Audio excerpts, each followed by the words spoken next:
บายดีนะทุกคนวันนี้ค่อยสิพามากินข้าวอยู่ร้านแมคโดนัลด์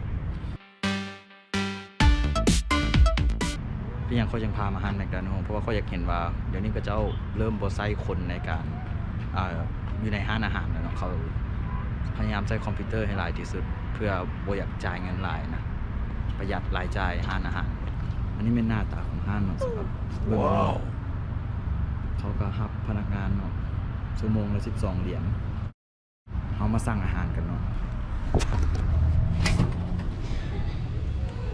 ค่อยกันเริ่มสั่งอาหารเนาะอันนี้เขาเข้ามามันก็จะมีอันนี้เป็นอันนี้เขาก็กดสตาร์ทเขาก็เอาบัตรเครดิตเขาหูดนี้เลยเนาะเช็คก่อนได้เลยเนาะมันก็จะปิ้นบัตรมาค่อยแล้วเขาจับเอาอันนี้เนาะนัมเบอร์นี่ไปนั่งใส่ก็ได้เนาะอยู่นี่ค่อยนั่งตัวค่อยจะนั่งที่เอาเนาะนั่งคนเดียวเนาะเขาก็นั่งทานนั่งทานอาหารเพราะว่าค่อยกับกำลังที่ไปโรงเรียนเนาะก็มาแวะกินข้าวที่จริงมันมีบ่อนอันหนึ่งเราอยู่ทางนอกเขาบ่จำเป็นต้องเข้ามาซื้อก็ได้เขาขี่รถแล้วก็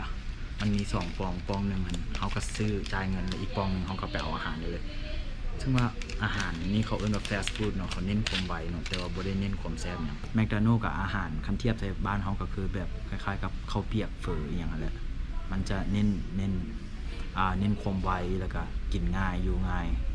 คนอาหารเขาก็ได้มาแล้วเนาะซึ่งว่าเขาเอาจอกมาให้จอกเปล่านี่เขาจะต้องไปตักน้ำออกซึ่งว่าน้ำนี่ก็เติมได้แบบบ่จำกัดแต่อันนี้มันฝรั่งเนาะ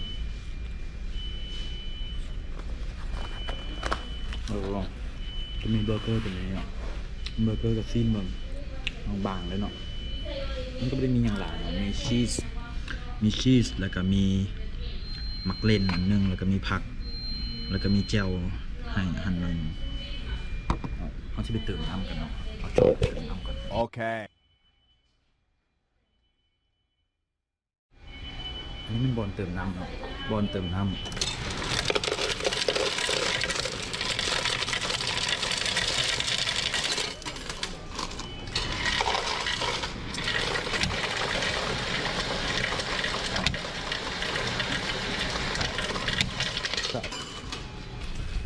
ก็จะได้น้ำมาเลยเนาะ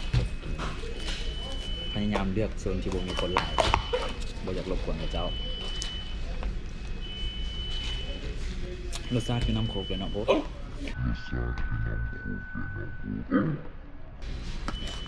เวลาเขากินแล้วเนี่ยนะครับต้องเอาถาดไปส่งคืนเขาได้เขาต้องได้เนียนตัวให้เขามันเป็นสไตล์แบบเขาต้องแบบ self serve เนาะ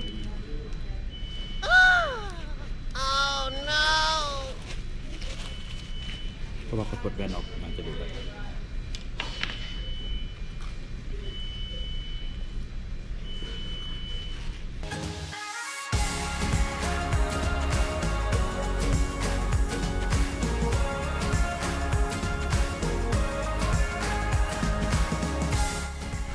กินแล้วเขาต้องขับรถไปโรงเรียนเนี่ยประมาณ15 นาทีน้ำอาหารไม่กล้าเนาะมันจะออกไปทางเค็มๆเนาะเพราะว่าเขาจะใส่เกลืออะไรเขามากินเค็มเนาะอันนี้แบบเขาต้องกินเพื่อให้มีชีวิตรอดเนาะที่จริงเบอร์เกอร์นี่มันเป็นอาหารที่แบบบริดีเนาะบริดีต่อสุขภาพเลยเนาะถ้าบ่จำเป็นเขาจะบ่กินเนาะดังนั้นเขาเอิ้นว่ามันเป็นอาหารขยะแบบจังก์ฟู้ดโอเคแต่คนก็นิยมเนาะเพราะว่ามันหากินได้ง่ายแล้วก็มันราคาถูกมันก็เขาว่าแซ่บเนาะก็น่าจะแซ่บแล้วก็ไว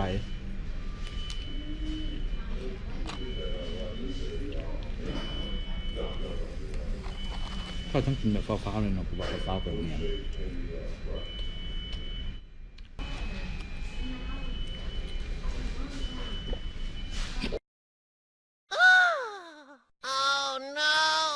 เบอร์เกอร์นะ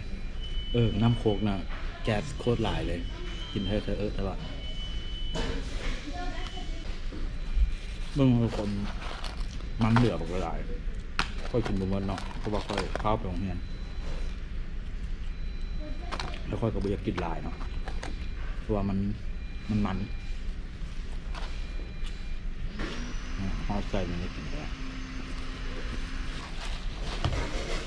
อันนี้เขาต้องเรียกไปเรียนเนาะก็จะไปเรียนก่อนเพื่อพน่าสิไปทางโรงเรียนแล้วเนาะสำหรับวิดีโอนี้ก็เท่านี้แล้วเนาะเพราะว่าฟ้าไปโรงเรียนบายทุกคน